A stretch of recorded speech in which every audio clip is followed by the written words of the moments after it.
Bienvenue dans ce podcast sur le développement du langage, premier épisode de la série Paroles.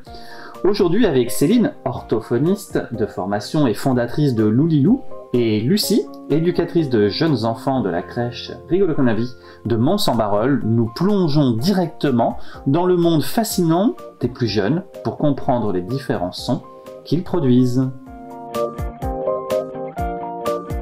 Aujourd'hui, nous allons démêler ensemble les différents termes utilisés pour parler de la communication du tout petit entre 0 et 1 an.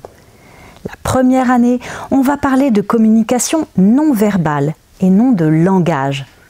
Sais-tu que le terme langage est vraiment réservé au moment où l'enfant va dire ses premiers mots, généralement entre 12 et 18 mois. En effet, bébé s'exprime avec tout son corps la première année, ses mimiques, son regard, mais il va aussi émettre des sons divers qu'on appelle des vocalisations. C'est vraiment le terme générique, vocalisation. Et là, ce n'est pas toujours facile de s'y retrouver avec tous les termes de vocalisation. Gazouillis, jazzy, babillage, vocalise. Ouh, tu peux attraper un peu la grosse tête avec tout ça. Mais aujourd'hui, je vais tenter de te transmettre les clés pour savoir vraiment à quel stade d'acquisition chaque terme correspond. À la naissance, bébé reconnaît de suite le rythme de la voix maternelle et la voix grave de papa. Les premiers mois, il va s'exprimer par des cris, des pleurs, mais aussi des sons végétatifs, c'est-à-dire des sons qu'il ne contrôle pas, des bâillements, des raclements, des gloussements. Et ces drôles de sons s'expliquent par une particularité physiologique du nourrisson. C'est celle de la position de son larynx.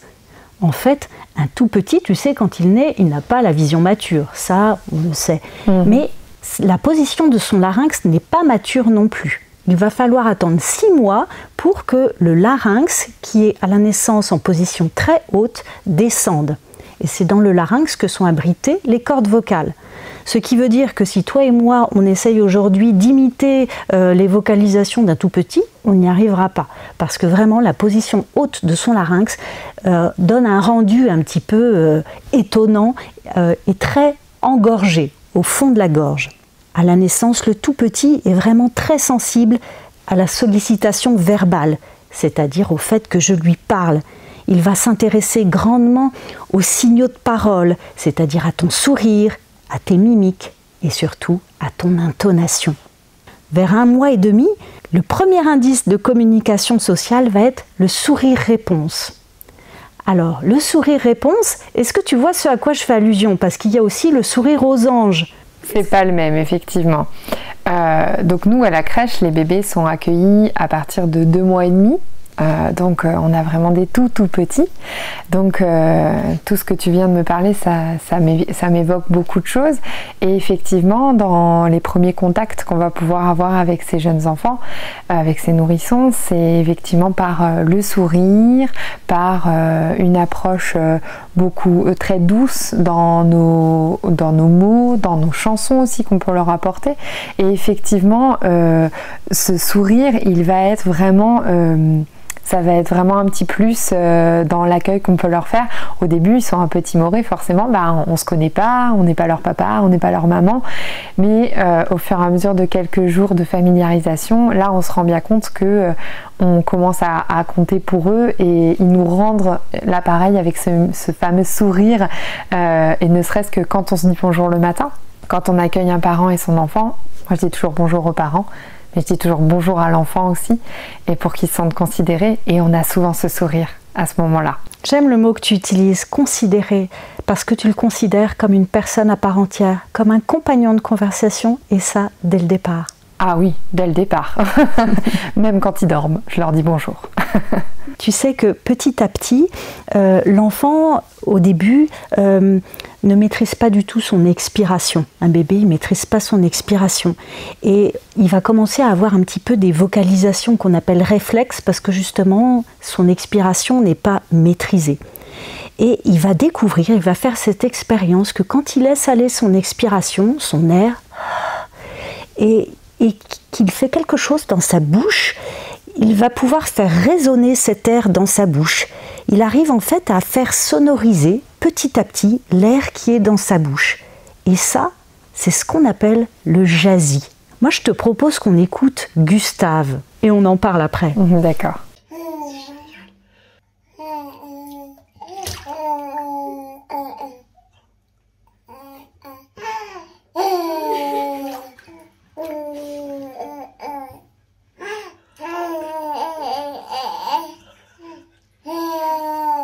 Bienvenue au jazzy et au gazouillis. C'est vraiment entre 3 et 5 mois. Tu vois, on sent que Gustave, il laisse aller quelque chose dans sa bouche, ça résonne. Mais en même temps, moi de mon côté, je ne peux pas me dire que c'est une lettre du français en particulier. C'est ni un A ni un E, c'est juste un son qui résonne dans la bouche. Voici vraiment les caractéristiques du jazzy, du gazouillis. Oui, on le retrouve souvent aussi à la crèche. C'est quelque chose qu'on retrouve au moment, souvent sur un temps individuel, que ce soit lors d'un câlin, quand il est bien éveillé, quand il est sur le tapis, quand vraiment on va rentrer en communication avec lui et que là, il va se sentir suffisamment à l'aise pour se laisser aller à ses jazzis et à justement ces sons qui sortent et effectivement qu'on ne cherche pas forcément à interpréter pour quoi que ce soit. Juste on dit bah oui, dis donc, je t'entends, t'en as des choses à dire. Enfin voilà, on l'accompagne là-dedans sur les petits temps, que ce soit au plan de change ou quand ils sont sur le tapis et qui sont vraiment et qu'on est disponible pour eux. J'adore parce que quand tu dis ça, je vois ton sourire et j'entends ton sourire aussi. Et je vois aussi que tu hoches de la tête quand tu dis oui, je t'entends, tu hoches de la tête. Ce hochement de tête, il est hyper porteur pour l'enfant et il lui donne envie de continuer à jaser, à gazouiller. Exactement, oui. Vers 4-5 mois, petit à petit, ce jazzy va commencer à évoluer. En fait, ce qui se passe, c'est que l'enfant va commencer à maîtriser de plus en plus son air et surtout, il a remarqué à quel point tu réagis à toutes ces vocalisations. Donc, s'instaure vraiment un dialogue vocal avec toi. Et notamment quand tu fais des pauses, dans les instants privilégiés que tu as décrits, il a très bien compris que dès que tu vas le changer, qu'il se retrouve seul à seul avec toi, tu lui proposes un instant privilégié. Et c'est là qu'il t'offre son plus beau jazzy ou gazouillis. Petit à petit, son expiration est de plus en plus maîtrisée et il a envie de t'adresser son message. Donc, à un moment, il va ouvrir la bouche, il va laisser passer l'air et là, tu vas entendre clairement un A, E, une voyelle. Et tu sais que le mot voyelle vient du latin vocalis. Voilà pourquoi on appelle la première voyelle dite la vocalise.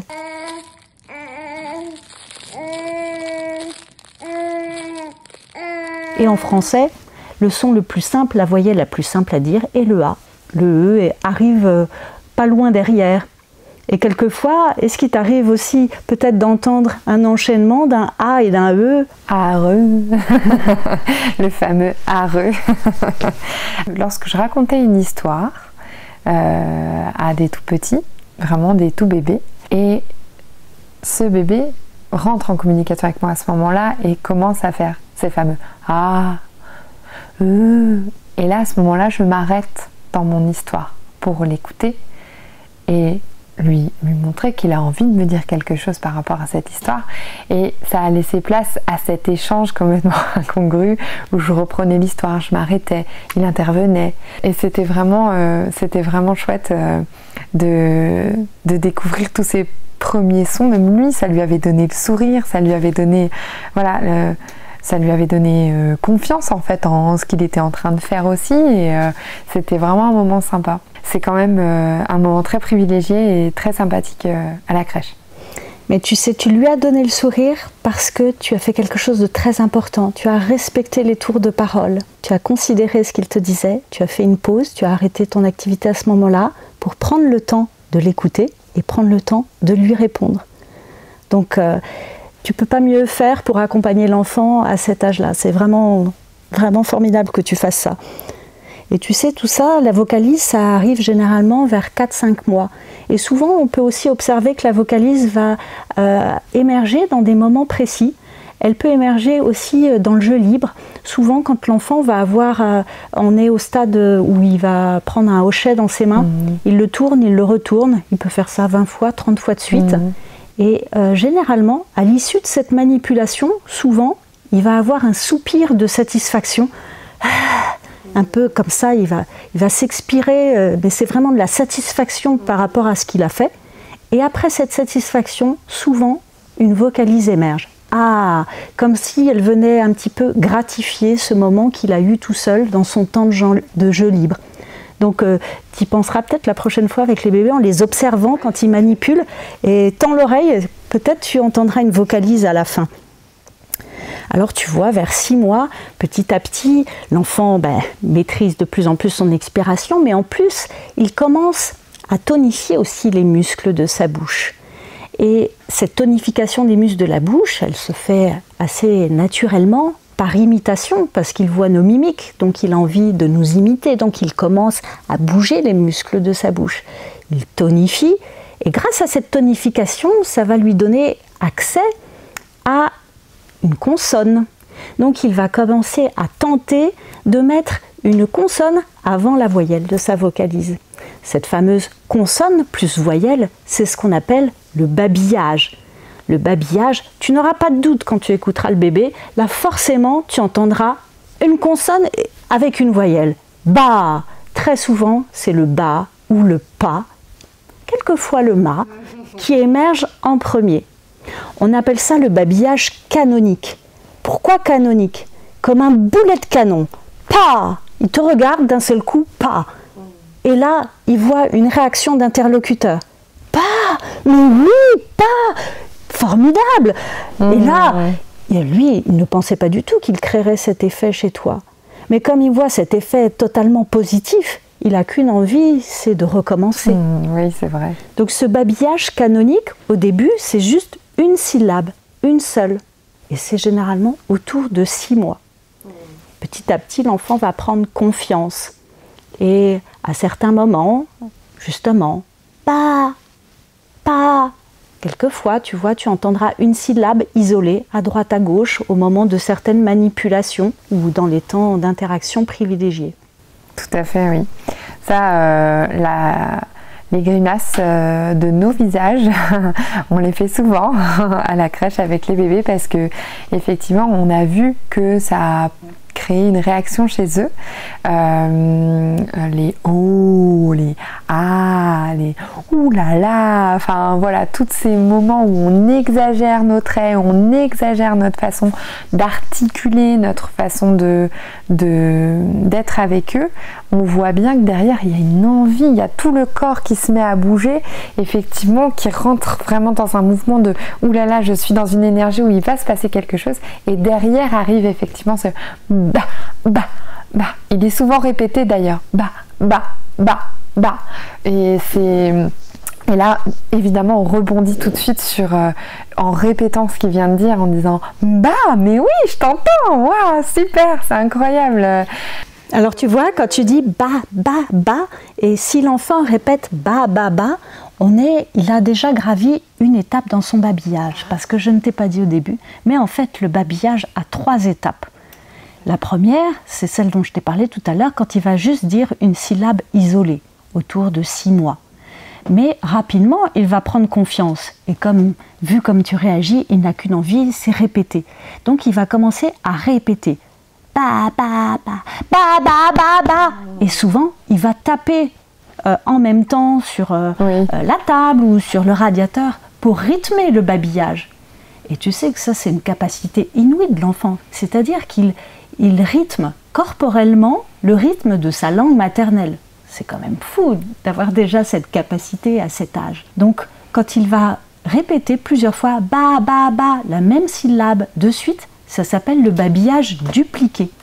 Généralement, c'est autour de 8 9 mois. Quand ils ont des objets dans les mains, ou souvent à cet âge-là, les objets vont beaucoup dans la bouche, et entre deux mâchouillages, on va dire ça comme ça, effectivement, on entend ces babillages répétés où l'objet bouge en même temps. Donc ça se reproduit dans effectivement les gestes, et ça, on peut beaucoup l'observer parce que dans nos crèches, on n'a que des tapis au sol, et les enfants sont posés dessus et ils sont en éveil, toujours sous notre regard bienveillant. Et c'est vrai qu'à ce moment-là, on peut observer toutes ces petites choses-là. Tu peux observer, et en plus, quand tu réagis, bien souvent, parce qu'après, ils se contaminent entre eux, souvent entre les bébés. Il y en a un qui commence avec son babillage dupliqué, tout le monde se met à babiller. Et toi, si tu réagis, à moi, tu peux même faire des activités, en fait, travailler déjà des tours de parole déjà à cet âge. Oui, ils s'observent beaucoup entre eux. Souvent, c'est une période où ils vont commencer à basculer sur le ventre aussi, où leur visibilité du monde va changer, où quand d'un coup on se retrouve sur le ventre et que on voit finalement les autres enfants, les autres jeux à notre disposition, les adultes autour de nous, ça va aussi donner encore plus envie enfin en tout cas à la crèche, je trouve, d'aller se faire entendre et d'aller chercher à dire des choses. Et alors si en plus on a une réponse en face, que ce soit de l'adulte ou des autres enfants, ça encourage encore plus. Donc c'est vrai que c'est des moments souvent qui arrivent quand même quand c'est un peu calme, quand les grands souvent sont à la sieste, ou quand on a des temps un peu creux quand même dans les moments de la vie à la crèche. Souvent on observe ça là. Moi je te propose qu'on écoute un babillage.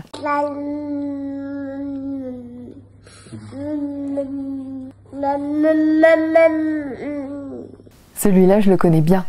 Souvent, c'est quand on a faim. Et souvent, je l'entends quand on s'apprête à manger, qu'on lui a dit qu'on allait chercher son repas, qu'on allait lui donner son repas, et qu'il attend patiemment dans nos bras de manger. Donc là, tu vois, tu identifies bien qu'il utilise un babillage dupliqué, parce qu'il répète toujours la même syllabe. Ma. Ce qui est drôle, c'est que tout à l'heure, je t'ai dit qu'il préférait normalement les consonnes explosives, les pe, les be, les de. Et là, on entend un enfant qui babille plutôt avec des me. Mais normalement, généralement, il va découvrir après, avec ses pairs, les consonnes explosives. Et il se peut qu'à un moment, il arrête, il mette un peu en pause les babillages avec les M pour plus se focaliser sur les pa, ta, da, parce que c'est plus facile à dire pour lui. Après, tu as parlé assez souvent aussi des mimiques que tu fais, et tu sais, les mimiques sont très importantes pour tonifier le visage. Vers 9 mois, l'enfant il va être capable de reproduire, imiter nos mimiques, et souvent on le voit faire des mines. Il essaie de bouger son visage un peu dans tous les sens, et quelquefois c'est assez drôle de voir le résultat. Mais grâce à ces mimiques, ça tonifie les muscles de son visage, et voilà qu'il commence à être de plus en plus à l'aise et à avoir envie d'utiliser et de diversifier les consonnes qu'il utilise. On arrive enfin à cette troisième étape du babillage qui est vers 10 mois, 11 mois, le babillage diversifié. Da, pa, ta, pa. L'enfant garde souvent la même voyelle, par contre, il diversifie les consonnes. On peut en écouter un.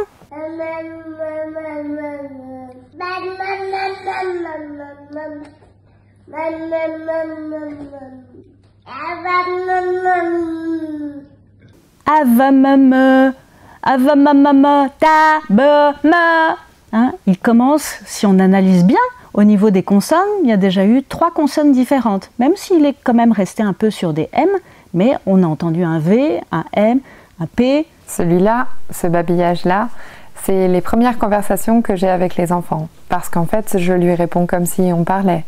Donc, sur un Abanima Mouna, je dis bah oui, non mais j'entends ce que tu me dis, et je rentre vraiment en communication avec l'enfant.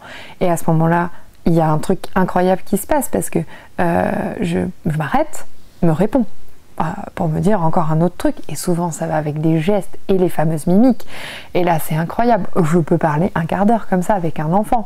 Ce truc incroyable que tu nommes comme ça, c'est vraiment le dialogue vocal. Donc là, tu pratiques le dialogue vocal avec l'enfant et il a très bien compris comment fonctionne une conversation. Ah oui, et si petit, c'est fou. Et quand je repense à tous ces gens qui disent bon, pas besoin de lui parler, mais si, parlez-lui. Ça va donner des moments fantastiques. Enfin, moi, je prends beaucoup de plaisir à le faire à la crèche avec tous les enfants. Et ce qui est encore plus incroyable, c'est quand ils commencent à grandir et qu'après les mots viennent. Enfin, ça c'est un autre sujet, mais avec les tout petits, je tiens des conversations qui n'ont des fois ni queue ni tête, mais ça c'est pas grave. Le principal, c'est qu'on s'entende, qu'on communique et qu'on s'écoute en fait. En tout cas, tu verras que une fois que l'enfant est dans le babillage diversifié, donc vers 10-11 mois, il va utiliser en fait les sonorités de sa langue maternelle dans son babillage. Donc en français, les sonorités de la langue française, on est autour de consonnes explosives et les premiers mots seront souvent en lien avec les sonorités du babillage. Mais comme tu dis, ça sera dans un autre podcast. Finalement, ensemble, on a appris à différencier les différents termes de langage la première année. Tu arrives maintenant à faire la différence, peut-être avec communication non verbale, vocalisation, jazzy, vocalise, babillage, et ces 3 phases différentes. Et surtout le terme langage qui, lui, se rapporte plus à l'entrée dans le langage, le moment où l'enfant va dire ses premiers mots. Oui, c'était très intéressant. C'est vrai que je vais avoir un autre regard maintenant sur mon travail au quotidien auprès des tout-petits, des bébés. Et je vais savoir effectivement beaucoup plus différencier les stades auxquels ils en sont. Et évidemment, j'ai hâte de partager tout ça avec mes collègues et avec les enfants, évidemment. Et les parents. Et les parents, mais bien sûr. Merci Céline, merci Lucie, merci pour tous ces exemples. Nous étions vraiment plongés dans toute cette découverte sonore. Ça nous a permis d'identifier les différents termes de communication non verbale, les vocalisations comme premier mot du bébé et le début du langage. On se retrouve dans un prochain podcast de la série Paroles pour découvrir la merveilleuse aventure vers le langage et la communication. À bientôt!